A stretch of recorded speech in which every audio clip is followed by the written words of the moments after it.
Hi friends, welcome to LM Techs Technical and Technologies. இந்த வீடியோல Python programming language பத்தி தான் பார்க்க போறோம். சோ வாங்க फ्रेंड्स வீடியோக்குள்ள போகலாம். சோ நம்ம இப்ப ப்ரோக்ராம்னா என்ன அப்படினு தெரிஞ்சுக்கலாம். சோ ப்ரோக்ராமை ஒரு 3 கேட்டகரியா நம்ம சொல்லலாம். சோ ஃபர்ஸ்ட் ஒன் பார்த்தோம் அப்படினா sequence line program அப்படின்றது, then ரெண்டாவது branching, then looping அப்படின்றது. சோ இந்த ஃபர்ஸ்ட் ஒன் பார்த்தோம் அப்படினா நம்ம கிட்ட இருக்க கோட்ஸ் பாத்தீங்களா. சோ அது எனக்கு ஒன் பை ஒன்னா லைன் பை லைனா ரீட் பண்ணி எனக்கு எக்ஸிக்யூட் ஆகும். தென் செகண்ட் ஒன் பார்த்தோம் அப்படின்னா பிரான்ச்சிங் அப்படின்றது. ஸோ இந்த பிரான்ச்சிங் பார்த்தோம் அப்படின்னா ஸோ ஒரு செட் ஆஃப் குரூப் வந்து இந்த ஒரு ஒர்க் செய்வாங்க, அடுத்த செட் ஆஃப் குரூப் பார்த்தோம் அப்படின்னா ஒரு வேறு ஒர்க் செய்வாங்க. ஸோ இதை தான் பார்த்தோம் அப்படின்னா பிரான்ச்சிங் அப்படின்னு சொல்கிறோம். ஓகேங்களா. ஸோ இந்த பிரான்ச்சிங்கில் நமக்கு ஒரு 2 டைப் இருக்குது. ஒன்று வந்து கண்டிஷனல் ஸ்டேட்மெண்ட், இன்னொன்று வந்து நான் கண்டிஷனல் ஸ்டேட்மெண்ட் அப்படின்றது. தென் தேர்ட் ஒன் பார்த்தோம் அப்படின்னா லூப்பிங் அப்படின்றது. அதாவது ஒரு ப்ராசஸை அன்டில் நான் சொல்கிற வரைக்கும் லிமிட் வரைக்கும் எனக்கு அது ரன் ஆகிக்கிட்டே இருக்கும். அதை வந்து லூப்பிங், ரிப்பீட் தி ப்ராசஸ்ன்னு சொல்கிறோம். ஓகேங்களா. ஸோ இந்த செஷனில் நம்ம கண்டிஷனல் ஸ்டேட்மெண்ட் அப்படின்றத பற்றி தான் பார்க்க போகிறோம். ஸோ இந்த கண்டிஷனல் ஸ்டேட்மெண்ட்னா என்னென்னு ஃபஸ்ட்டு தெரிஞ்சுக்கலாம். ஓகேங்களா. ஸோ இந்த கண்டிஷனல் ஸ்டேட்மெண்ட் பார்த்தோம் அப்படின்னா நம்மளோட ப்ரோக்ராம் வந்து நம்மக்கிட்ட இருக்க கண்டிஷன் பொறுத்து தான். ஓகேங்களா. ஸோ அதை டிபெண்ட் பண்ணி தான் எனக்கு வந்து ரன் ஆகும். ஸோ கண்டிஷன் ட்ரூவாக இருந்தது அப்படின்னா ஒரு செட் ஆஃப் ஸ்டேட்மெண்ட் எனக்கு ரன் ஆகும். ஒருவேளை கண்டிஷன்ஸ் ஃபால்ஸாக இருந்தது அப்படின்னா இன்னொரு செட் ஆஃப் ஸ்டேட்மெண்ட் எனக்கு ரன் ஆகும். ஸோ இதுதான் கண்டிஷனல் ஸ்டேட்மெண்ட் அப்படின்னு சொல்கிறோம். ஓகேங்களா. ஸோ இதில் நமக்கு மொத்தம் 4 டைப் இருக்குது. ஃபர்ஸ்ட் ஒன் பார்த்தோம் அப்படின்னா இஃப், செகண்ட் ஒன் பார்த்தோம் அப்படின்னா if else, third one LF அப்படின்னு சொல்லுவோம். தென் ஃபோர்த் ஒன் பார்த்தோம் அப்படின்னா நெஸ்டட் இஃப் அப்படின்னு சொல்லுவோம். ஓகேங்களா.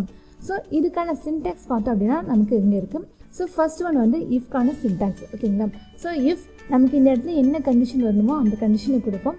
தென் வந்து இந்த இடத்துல கோலன் டெஃபினட்டாக யூஸ் பண்ணுவோம். ஸோ எதுக்காக இந்த கோலன் அப்படின்னு பார்த்தோம்னா ஸோ இது வந்து கீழே இருக்க ஸ்டேட்மெண்ட்டை நமக்கு வந்து எக்ஸ்டெண்ட் பண்ணுது அப்படின்றத சொல்கிறதுக்காக தான் இந்த இடத்துல நம்ம கோலன் அப்படின்றத யூஸ் பண்ணுறோம். ஓகேங்களா.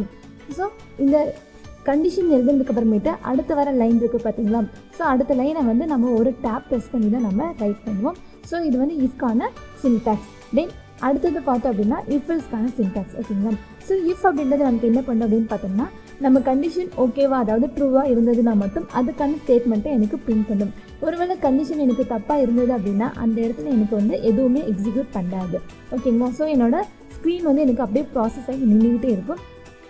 ஸோ தப்பானாலும் எனக்கு ஒரு மெசேஜ் டிஸ்பிளே ஆகணும் அப்படின்னா நான் இஃப்எல்ஸ் அப்படின்ற சின்டாக்ஸை நான் யூஸ் பண்ணலாம். ஓகேங்களா.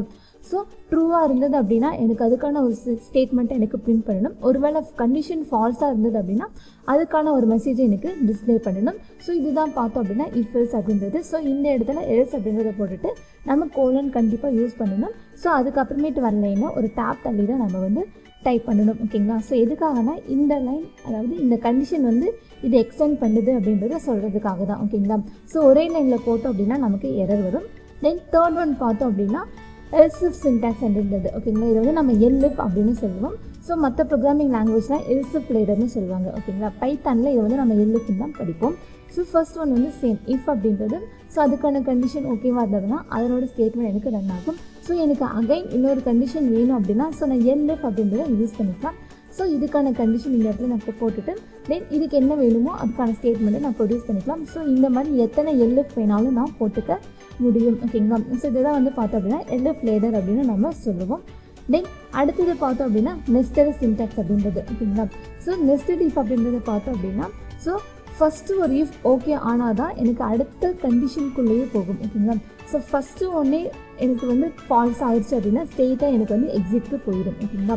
அதாவது ஒரு கண்டிஷனுக்குள்ளே இன்னொரு கண்டிஷன், அதை தான் நம்ம வந்து நெஸ்டட் இஃப் அப்படின்னு சொல்கிறோம். ஓகேங்களா.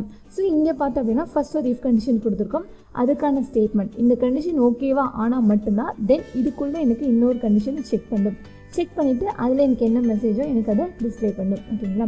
ஸோ இதுதான் ஃப்ரெண்ட்ஸ் கண்டிஷனல் ஸ்டேட்மெண்ட்டில் இருக்க 4 இஃப் டைப்ஸ். ஓகேங்களா.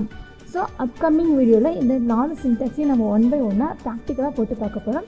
ஸோ இப்போ இந்த வீடியோவில் இதை நீங்கள் நோட் பண்ணிக்கோங்க. ஓகே ஃப்ரெண்ட்ஸ், நம்ம வீடியோ பிடிச்சிருந்து அப்படின்னா லைக் பட்டனை கிளிக் பண்ணிக்கோங்க. நம்ம சேனலில் போகிற வீடியோஸ் உங்களுக்கு தொடர்ந்து வரணும்னா சப்ஸ்கிரைப் பண்ணிக்கோங்க. அப்படியே பக்கத்தில் இருக்க பெல் ஐக்கானையும் கிளிக் பண்ணிக்கோங்க. ஃபாலோ பண்ணிக்கோங்க. உங்கள் ஃப்ரெண்ட்ஸ்க்கும் வீடியோவை ஷேர் பண்ணிக்கோங்க.